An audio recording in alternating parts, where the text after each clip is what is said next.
Welcome to today's deep dive. We are tackling a topic today that, it sits right at the intersection of ambition, frustration, and personal growth. It's a tense intersection for a lot of people. It really is, yeah.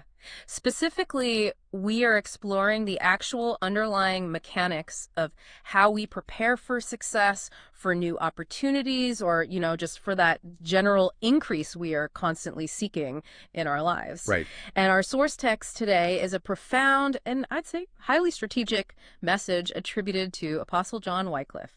It's titled Building Capacity for Divine Assignment. It is a remarkable framework. Because, Wycliffe isn't just offering these empty motivational platitudes here. Yeah. He is breaking down the literal personal infrastructure you need to build in order to sustain the things you keep asking for. And that is exactly our mission today. We're going to figure out why your big goals or your long-held prayers sometimes just, seem to stall out. We'll look at why being incredibly gifted or having endless passion is mathematically not enough to guarantee success. It's actually a liability sometimes. Exactly. So whether you listening right now are waiting for a major promotion at work, or maybe trying to launch a startup, or even just seeking deeper spiritual impact, this conversation is designed to help you look at your current daily routines and ask a very uncomfortable question. The ultimate diagnostic question. Right. Am I actually built to handle what I'm aiming for? Because we usually assume the problem is external. Yeah. Right? Like that the world just isn't giving us what we want. But Wycliffe forces us to look inward. Yeah, to visualize what Wycliffe is getting at. Yeah. Think about what happens when you watch a massive skyscraper being built in the middle of a downtown city. Oh, sure. There is this incredibly long, agonizing period where absolutely nothing seems to be happening above ground. For months. For months, maybe over a year. It's just this giant, noisy, ugly hole in the dirt. Which is incredibly frustrating for anyone who just wants to see progress. But the engineers know they have to dig down before they can build up. Yeah. They are pouring thousands of tons of concrete, driving steel pilings deep into the bedrock. They're essentially reinforcing the foundation to handle thousands of tons of glass and steel. Yeah, nobody stops on their morning commute to take a picture of a hole in the ground. We want the shiny towers. But if you get impatient and try to build a 90-story high-rise on a foundation that was poured for, like, a backyard garden shed... You don't get a skyscraper. No, you get a spectacular, dangerous collapse. The structure just cannot sustain the weight. And that reality, the idea of structural integrity, is how Wycliffe completely reframes our understanding of limitations. Yeah. Because to understand why we feel stuck in life, we have to recognize that we usually misunderstand where our limits actually come from. Okay, let's unpack this. Wycliffe anchors this entire concept with a historical narrative from the ancient text of 2 Kings chapter 4. It's the story of a widow who is in catastrophic debt. Like, she is literally about to lose her sons to creditors. It's a desperate situation. Completely desperate. So she goes to the prophet Elisha for help, and he tells her to do something incredibly strange. He says, go around to all her neighbors and borrow as many empty jars or vessels as she can physically gather. This instruction is highly specific. Gather empty capacity. Exactly. Gather capacity. Then she goes home, shuts the door, and starts pouring the tiny, seemingly insignificant bit of oil she already has into these borrowed jars. And the oil just keeps miraculously flowing. It fills jar after jar. After jar. Yeah. But then we hit this crucial mechanical sentence in the text. She asks her son to hand her another jar, and he tells her there are no more left. And the text says, the oil stopped. Yeah, and Wycliffe's analysis of that specific phrase, the oil stopped, is just paradigm shifting. He points out that the oil did not fail. Right. The source didn't run dry. Heaven did not suddenly decide she had enough and shut its doors. The flow stopped for one singular reason. There was no more capacity to receive it. Which gives us this really vivid image to work with. Imagine you are standing in front of a busted fire hydrant that is blasting 1 million gallons of water into the street. Okay. The supply is overwhelming. It is limitless. But if you walk up to that hydrant holding a tiny porcelain teacup, you are only going home with 4 ounces of water. Right. Yeah. The hydrant isn't the limitation. Your teacup is the limitation. It completely flips the script on how we view ambition. Because Wycliffe notes that God's supply, or the universe's opportunity, is limitless. But our actual day-to-day experience of that supply is strictly and mathematically measured by our personal capacity. That fundamentally changes the framing of almost every goal we have. because it implies that the increase we are looking for, that breakthrough in our career, that perfect relationship, that financial leap, it is not just a matter of praying harder or wanting it more. No, not at all. It is fundamentally a Shulksher issue. Wycliffe is arguing that God will not pour a massive blessing into a space that cannot contain, sustain, and eventually multiply that blessing. Mechanically speaking, doing so would be destructive. I mean, going back to your analogy, if you force the pressure of a fire hydrant into a teacup, you don't just overflow the teacup. Right, you shatter it. You shatter it. The blessing becomes a burden that destroys the vessel. So if the solution to experiencing more is essentially acquiring a bigger bucket, building greater capacity, well, that explains why it often feels like we're just left waiting around in life. Oh man, the dreaded waiting room. You have the vision, you have the desire, but nothing is moving. We all want the instant download, the overnight success story. Of course we do. But Wycliffe introduces this concept called the capacity gap, because capacity is not something that gets magically dropped onto us from the sky like a software update. Right. It requires a waiting period, a highly specific development phase. And this gap is where I think most people get totally discouraged and abandon their goals. Wycliffe provides two powerful historical examples to illustrate why this gap is mandatory. First, there's a story of King David. According to 1 Samuel 16, David was anointed to be king almost instantly. A prophet shows up, pours oil on his head, and announces his destiny.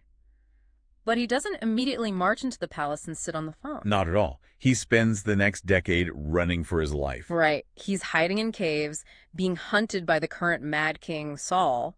But Wycliffe points out that the wilderness wasn't just God hitting the pause button, it was a mechanical necessity. Absolutely. David had to learn how to lead a ragtag group of outcasts, how to fight, how to strategize, and how to govern his own spirit before he could govern a nation. What's fascinating here is how Wycliffe synthesizes this. He says the anointing, the inspiration, or that sudden spark of a calling, that can absolutely happen in a single moment. Yeah. But the capacity to actually execute that calling is always developed progressively. He uses the story of Joseph from Genesis 7 to hammer this home. Joseph has this grand prophetic dream of greatness as a teenager, a clear promise that he will be a leader. But his reality is quite different. The exact opposite. He is thrown into a pit by his jealous brothers, sold into slavery in Egypt, falsely accused of a crime, and locked in a dungeon for years. And Wycliffe calls this the process, the pit, the prison, and the protocol. And Joseph wasn't just sitting in a cell waiting for a timer to go off. Mechanically, he was learning Egyptian administration. He was learning how to manage resources in Potiphar's house and then how to manage people in the prison. Wow, yeah. Wycliffe's essential takeaway is that the gap between a promise and its manifestation is not a denial. We so often read delay as rejection. We really do. But it is vital development space. It's the time required to build the structural integrity to carry the weight of the dream. So, tying it back to the skyscraper, the prison for Joseph was the digging of the foundation. He was being driven into the bedrock. Precisely. And Wycliffe brings in a profound principle from Luke 16.10 to explain how we can measure our own development in this gap. He says faithfulness in the little things is the actual, tangible proof of your capacity for bigger things. That makes so much sense. Think about your life right now. How you manage the small, annoying, mundane responsibilities today is the truest diagnostic indicator of how you would handle massive success tomorrow. If you can't manage $100, you can't manage $1 million. Exactly. So if capacity is what's being actively built during this uncomfortable gap period, we need to know what materials we're supposed to be using. Because Wycliffe makes it clear that capacity isn't just about learning one new technical skill, like getting better at Excel. It is a multi-dimensional architecture. He breaks the architecture down into 4 distinct pillars, and they build on one another logically. The first is spiritual capacity. This is the foundation. All right. Wycliffe defines this as your ability to host and respond to God. It involves your internal sensitivity, your prayer life, your moral grounding. He references Ephesians 3.12, pointing out a crucial mechanism. God's power works within you, not just around you. Meaning, if your internal spiritual vessel is shallow, the outward manifestation in your life will be inherently limited. You are the bottleneck. Exactly. You're the bottleneck. But let's say you have a deep spiritual foundation. You still have to translate that into the real world. That is where Wycliffe introduces the second pillar, mental capacity. Oh, this one is huge. Your mind has to become a bridge for that spiritual power, not a blockade. Yeah, Wycliffe argues that your thinking must actually match your destiny. He quotes Romans 12.2 about being transformed by the renewing of your mind. And I was thinking about this in terms of lottery winners. Oh, that's a perfect All example. right, we see it all the time. Someone wins $50 million, and within 3 years, they're bankrupt again. Why? Because their mental capacity was still set to poverty. Yeah. If you suffer from deep imposter syndrome or you fundamentally view yourself as a victim, you cannot step into a future that your own mind actively rejects. You will subconsciously self-sabotage to get back to the baseline your mind feels comfortable in. The alignment between your internal belief systems and your desired outward reality is non-negotiable. But even if your mindset is perfectly aligned, reality is still going to test you. Oh, for sure. Having a grand vision and a healthy mind doesn't prevent other people from actively trying to tear that vision down. This is why mental capacity has to give way to the third pillar, emotional capacity. Okay, here's where it gets really interesting because I want to challenge Wycliffe on this for a second. Go for it. In our modern culture, we absolutely worship passion. We idolize the raw talent, the brilliant disruptor who burns the midnight oil and screams at their employees because they have a vision. Right, the whole move fast and break things mentality. Yes. Doesn't a raw, fiery calling basically mean someone is ready to take on the world? Why do we need stoic emotional capacity if we have relentless drive? It is a great pushback, and it's a trap so many ambitious people fall into. But Wycliffe's text addresses this head on. The stark reality is that passion is not enough. The text argues that countless people lose incredible opportunities, not because they lack a calling and not because they lack passion, Okay. but precisely because they lack emotional capacity. Wait, I need to visualize this. What does a lack of emotional capacity actually look like destroying an opportunity? Well, it looks like an inability to manage offense. Let's say you are that passionate startup founder. Right. You have a brilliant pitch deck and a massive opportunity in front of a venture capitalist. Okay. But during the pitch, the investor pushes back aggressively on a single slide. If you lack emotional capacity, you take it personally, your ego flares up, you become defensive, and you blow up the relationship right there in the boardroom. Ah. So the passion actually becomes the weapon that destroys the room. Yes, exactly. It also looks like a lack of patience. You want the top position immediately, so you bypass the necessary learning phases, take on a role you aren't ready for, and fail publicly because you couldn't handle the pressure. Wow. Wycliffe states clearly. Passion without emotional capacity, without stability under pressure, it inevitably leads to collapse. A fire in a fireplace warms the house. Fire without a container just burns the house down. A fire without a container burns the house down. That perfectly transitions us to the fourth pillar, which is the container itself, structural capacity. Yes. Wycliffe defines this as your systems, your daily habits, your time management. He has this blunt, brilliant line: what you don't structure, you cannot sustain. Because emotion and passion are highly volatile resources. Yeah. You cannot rely on them daily. Structural capacity is what holds the vision up when you are emotionally exhausted. But building that structure is where most of us fail, right? I mean, we buy the planners, we download the productivity apps, and 3 weeks later we are back to our old chaos. Yeah, the graveyard of good intentions. Exactly. How do we actually reinforce this structure? According to Wycliffe, the answer is a rigorous, unyielding system of personal leadership. Personal leadership is the core builder of capacity. Note he doesn't say organizational leadership. He means leading yourself. To explain this mechanism, Wycliffe points to the biblical figure of Joshua. In Joshua chapter 1, God is essentially handing Joshua the deed to a massive hostile territory, the Promised Land. The promise was guaranteed. But God explicitly demands that Joshua exhibit inner strength, extreme courage, and intense behavioral discipline to actually step in and hold that territory. Imagine being handed the keys to an empire you now have to govern and defend. The outcome depended entirely on Joshua's internal governance. And Wycliffe breaks this personal leadership down into very specific internal systems. The first pairing is the vision system and the conviction system. Wycliffe references Habakkuk 2.2, the command to write the vision, but he explains the why behind it. Writing a vision isn't just a daydreaming exercise. Mechanically, it creates internal mental scaffolding for future realities. Right. If you can't articulate the destination clearly, your brain cannot marshal the resources to get there. But a vision on its own is just a nice idea. That's why he pairs it with conviction. He uses the prophet Jeremiah as an example, a very young guy who was given the terrifying task of speaking hard truths to powerful people. Conviction is the internal gravity that keeps you in orbit when things get hard. This is a vital psychological distinction in Wycliffe's message. Yeah. He notes that without deep internal conviction, any discipline you try to apply to your life just feels like oppressive external pressure. Yeah, exactly. You are just white-knuckling your way through a diet or work project, and the moment you hit friction, you'll quit. But conviction changes the fuel source. It moves the pressure from the outside to the inside. It makes you immovable. Now, to practically govern that internal drive day to day, Wycliffe says we must build the next pair, a value system and a goal system. And we need to define these terms the way he uses them. Values, he says, are not what you say you care about on a corporate website. Oh, definitely not. Values are the invisible, automatic laws that regulate your consistent behavior. They act as automatic decision makers to save you cognitive load.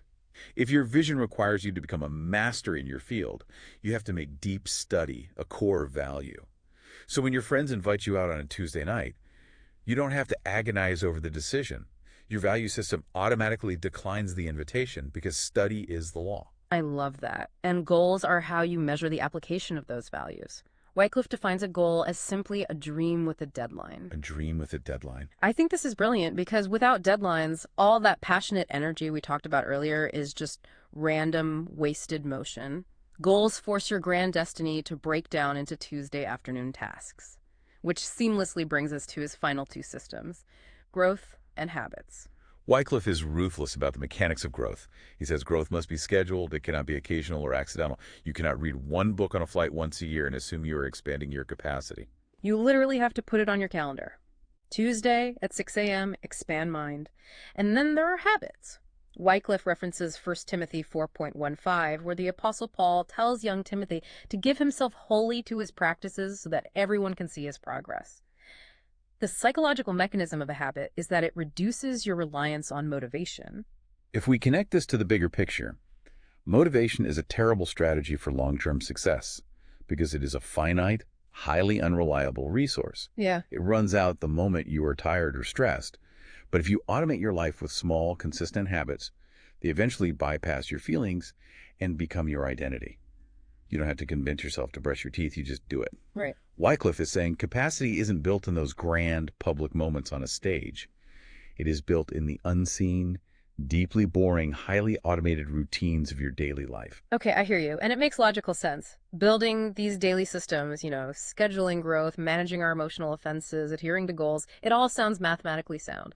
But let's be real about the human experience for a second. Let's do it. If you, the listener, are trying to wake up at 5 a.m. right now to study, or you are biting your tongue when a coworker insults you, physically and mentally, adopting these new systems is excruciatingly uncomfortable. It is highly uncomfortable. And Wycliffe does not sugarcoat that reality. In fact, he elevates that discomfort to a principle he calls the law of stretching. The law of stretching. Yeah. He draws from the prophet Isaiah, specifically Isaiah 54.2, which commands the reader to enlarge the place of your tent and stretch your tent curtains wide.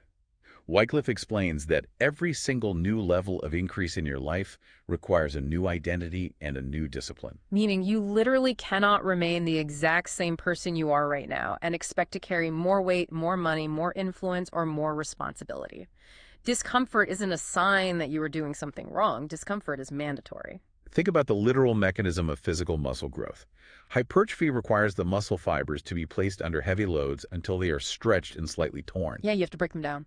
They have to sustain microscopic damage so they can rebuild denser and stronger. The exact same biological principle applies to our mental, emotional, and structural capacity. You have to bear the weight to build the muscle. Wycliffe connects this reality directly to the parable of the talents in Matthew chapter 25.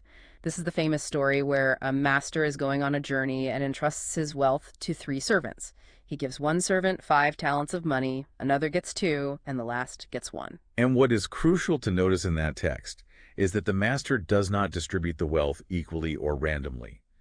Wycliffe points out a specific phrase: the master gave to each according to his ability, according to his capacity. Wow. Their gifting capacity determined the initial distribution of the opportunity, and then their subsequent stewardship, how they managed the discomfort of work, determined whether they saw an increase or lost it all. So what does this all mean for us listening to this deep dive right now?